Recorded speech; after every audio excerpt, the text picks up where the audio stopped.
responsibility for both our economic and our political challenges we face in 2012 as a community and as a country. I've got an accounting and finance background, which dovetails very well with our challenges with the budget, with debt, with jobs, and all these categories we can do so much better. What I'm hoping to do is get in there and create relationships, be a part of the solution, cooperate, commiserate, and get things done. Well, we keep electing partisan people and we expect them to give us nonpartisan results. Is that our fault or is it theirs? I am running to take responsibility for the economic and political challenges we face in 2012. I'm running as an independent because that is the only way, the only factual way to reduce partisanship is to send people who do not represent a party. There should be no filter between your representatives and good ideas. How do we do it? First 2 years, I'm looking at Senator Levin's Carried Interest Act, his bill. His bill says if you work for a hedge fund and you make commission, that is not investment income, that's ordinary income.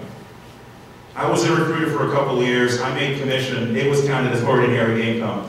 The folks who work at hedge funds can also have ordinary income. That little rule that's being fought over in the Senate and the House will save almost $2 billion a year. I'll pay myself. We did carpet bomb the banking industry with 2,000 pages. But unfortunately, we created too bigger to fail instead of too big to fail, instead of weakening that. We were supposed to stop big banks from doing bad things. Instead, we're slowing down small banks from doing good things.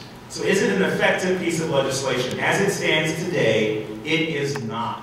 We talk about building more road, more transit, trains. They all cost money.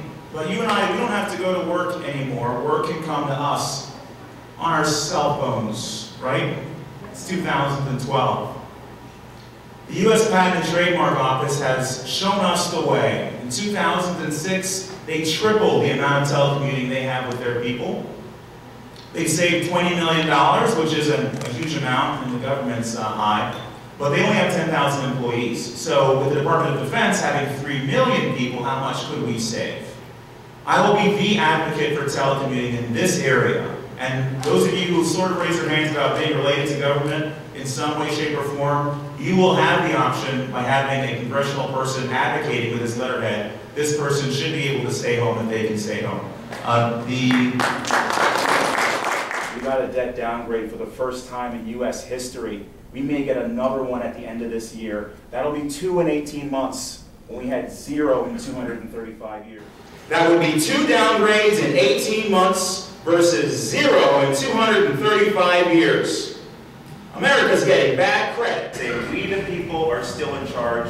We the people call the shots. We tell the government what to do, not the two-party system. Maybe it isn't always about party. Maybe I can do more than trust my tribe. Maybe I can trust the voters. I can trust people. By doing that, we're going to get to what we really want, which isn't big or small, more or less. It's effective. That's what my campaign is about, and that is what I'm offering you on November 6th. On immigration, we can do better. On the economy, we can do better. On jobs, we can do better. On women's right to choose, we can do better. On so many things, we can do better. And if you elect me on November 6th, go to jasonhowell.com. We will do better. I will be able to go to Congress with your mandate. And I'll be looking into Nancy Pelosi's eyes, or Speaker Boehner's eyes, if he's still the Speaker, and say, what do you have for our district? I know Moran's on some committees, some that are important to you. The whole purpose of caucusing in large part is to figure out what committee you're going to be on. I have no allegiance to either party because none of them will have put me there. You will have. If you slide your fingers 4 spots down on your choices for Congress and pick Jason J. After you vote for president and you vote for Senate, to slide your finger down to the 4th candidate you see for Congress. And all you have to do is slide your finger 4 spots down when you go to vote to the last candidate who's an independent, Jason J. Howell. Jason, thanks very much. You are welcome. Takes a lot of gumption for anybody to run.